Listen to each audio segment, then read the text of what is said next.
क्या है तुम्हें?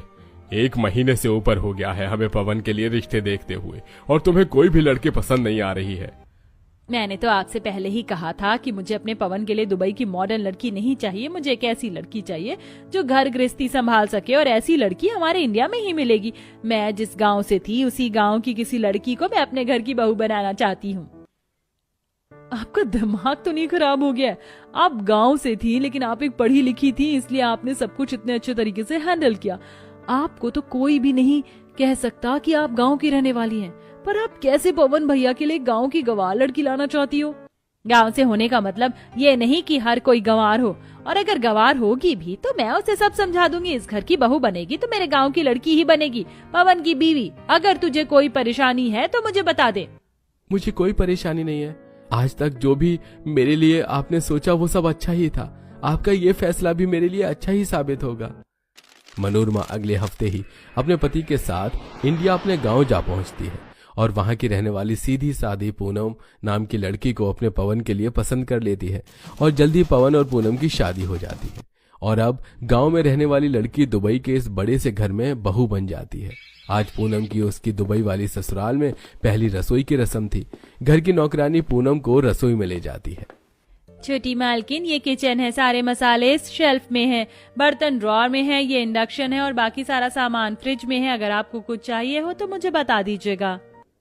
इतना कहकर नौकरानी वहां से चली जाती है। इतने एडवांस किचन को देखकर पूनम का मुंह खुला का खुला रह जाता है। ये कैसा रसोई घर है? ना मिट्टी का चूल्हा है और ना मिट्टी के बर्तन। कहाँ है ये लोग? किस तरह की रसोई में खाना बनाते हैं? मैं तो यहाँ कभी खाना नहीं बना सकती। कुछ ना कुछ तो करना पड़ेगा पूनम, वरना तो अपनी पहली रसोई की रस्म कैसे करेगी? पूनम इधर उधर कुछ ना कुछ देखती है और घर के बाहर निकल आती है। पूनम को गार्डन में काफी सारे गमले दिखाई देते हैं जिनके अंदर ढेर सारी मिट्टी होती है। उस मिट्टी को देख पूनम को एक आइडिया आता है। यहाँ तो कितनी सारी मिट्टी है, अब इसी मिट्टी से जल्दी से चूल्हा बना लेती हूँ। गमले से काफी सारी मिट्टी निकाल कर सीधा छत पर जाती है और गार्डन में ही पेड़ से थोड़ी बहुत लकड़ियां काट कर छत पर ले जाकर मिट्टी का चूल्हा बनाकर उसमें लकड़ियां जला देती है। और अब छत पर बैठकर अपने दुबई वाले ससुराल में मिट्टी के चूल्हे पर खाना बनाती है। सभी को पूनम के हाथ का बना खाना काफी ज्यादा पसंद आता है। कितने सालों के बाद इतना अच्छा और देसी खाना खाया है। कहने को हमारे घर में भी जो नौकरानी है वो इंडियन है, लेकिन इतने अच्छे खाना इंडियन तो वो भी नहीं बना सकती। यही है गांव की बहू लाने का फायदा। अगर कोई दुबई की आती ना तो खिलाती रोज आपको गार्लिक ब्रेड और मोहितो। सभी को खाना काफी पसंद आता है। अलीशा खाना खाकर जैसे ही अपने कमरे में जाती है तो अपने कमरे की खिड़की से देखती है कि छत से काफी ज्यादा काला धुआं नीचे की तरफ आ रहा है, जिसे देख ये धुआं कैसे आ रहा है? कहीं छत पर आग तो नहीं लग गई? माँ, पापा, भैया, छत पर आग लग गई है। आग का नाम सुनकर जैसे ही सभी छत पर जाते हैं तो देखते हैं कि छत पर एक मिट्टी का चूल्हा जल रहा हुआ है। अपने छत पर मिट्टी के चूल्हे को देख सभी काफी हैरान होते हैं। ये क्या चीज अजीब सी? ये तो मिट्टी का चूल्हा है। गांव में मिट्टी के चूल्हे पर ही खाना बनता है, लेकिन हमारे छत पर ये मिट्टी का चूल्हा किसने बनाया? हमने बनाया है ये मिट्टी का चूल्हा। अच्छा है ना, जो उंगलियां चाट चाट कर आपने खाना खाया है ना, वो सारा खाना इसी मिट्टी के चूल्हे पर बना था। और लेकर आओ गांव की गवार बहू। इतना एडवांस किचन होने के बावजूद भी इसने छत पर चूल्हा बनाया। जब घर में रसोई बनी हुई है, सारी चीज है, तो छत पर इस तरह मिट्टी का चूल्हा बनाने की क्या जरूरत थी? तुम्हें पता है कि कितना ज्यादा धुआं हो गया है? हवा की वजह से सारा धुआं नीचे आ रहा है, और तुमने कितनी गंदगी भी कर दी है पूरी छत पर। सभी लोग पूनम को काफी सुनाते हैं, जिसके चलते पूनम काफी उदास हो जाती है। अगले दिन पूनम को छत के कोने पर कुछ टाइल्स दिखती हैं, जिन्हें देखकर एक बार फिर पूनम अपना दिमाग चलाती है और उन टाइल्स को गीली मिट्टी के लिए की मदद से अच्छे से चूल्हे पर चिपका देती है और जल्दी से अपनी सास और नंद को छत पर लेकर आती है। देखा माँ जी, आप बिल्कुल भी मिट्टी नहीं होगी। मैंने इस मिट्टी वाले चूल्हे को टाइल वाले चूल्हे में बदल दिया है। क्यों नंद जी, रह गई ना आप भी हैरान? भाभी, मैं बिल्कुल हैरान हुई। एक गवार से जो एक्सपेक्टेशंस की जाती हैं वही आपने किया है। Well done. और भाभी, वेल डन। मनोरमा पूनम को घर में बने एडवांस किचन में कैसे खाना बनता है सब कुछ सिखाती है, लेकिन ये सारी बात पूनम के सिर के ऊपर से जा रही थी और पूनम तो अब भी छत पर बने उस मिट्टी के चूल्हे पर ही खाना बनाती है।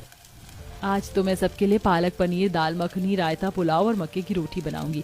सब लोग मुझसे काफी गुस्सा है ना, आज तक इतना अच्छा खाना खाकर काफी खुश हो जाएंगे।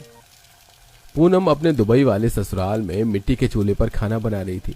उसके धुएं की वजह से बेचारी अपने कमरे में सो रही अलीशा खांस खांस कर उठ जाती है।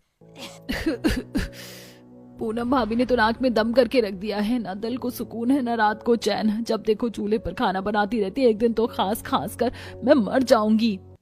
चूल्हे से निकलने वाले धुएं से आज पड़ोस के लोग भी काफी ज्यादा परेशान थे। आए दिन पड़ोस के लोग मनोरमा के घर पर कंप्लेन करने के लिए आया करते थे। कल तक तो सिर्फ हम लोगों को ही परेशानी थी, लेकिन अब तो आस पड़ोस के लोगों को भी परेशानी होनी शुरू हो गई है। हमारा ना सही, लेकिन कम से कम उन बेचारों का तो सोच, उनकी क्या गलती है। आपको ही शौक था गांव के गवार लड़की को लाने का। आपने तो कहा था कि आप इन्हें सब सिखा देंगी। क्या सिखाया आपने?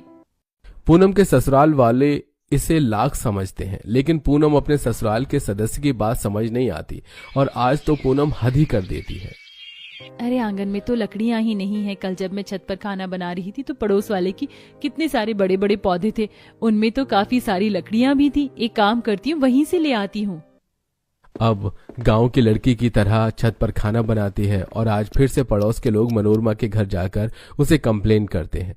अब लोग हर रोज की तरह पूनम को समझाते रहे होते हैं कि तभी वहां पुलिस आ जाती है। फीमेल पुलिस ऑफिसर पूनम का हाथ पकड़कर उसे ले जाने लगती है। छोड़िए, मुझे कहाँ ले जा रहे हैं? पवन जी कुछ तो करिए आप लोग।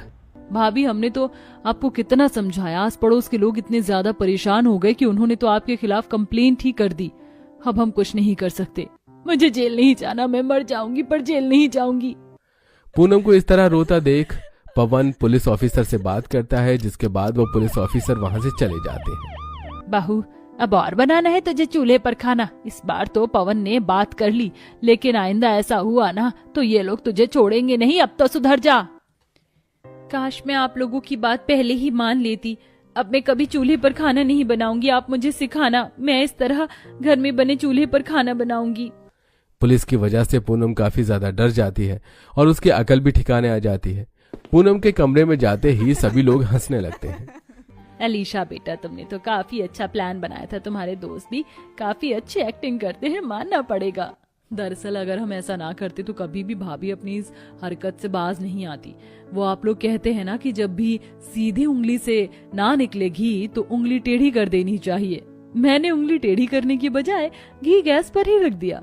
देखा, अपने आप ही सारा पिघल गया और अब मेहनत भी नहीं करनी पड़ी। ये पुलिस का नाटक इन सभी ने ही मिलकर किया था। वो पुलिस भी अलीशा की ही दोस्त है। छोटे से मजाक के चलते अब पूनम हमेशा हमेशा के लिए सुधर जाती है और अपने सास के बताए हुए तरीके से धीरे धीरे उसे किचन में खाना बनाना सिखाती है।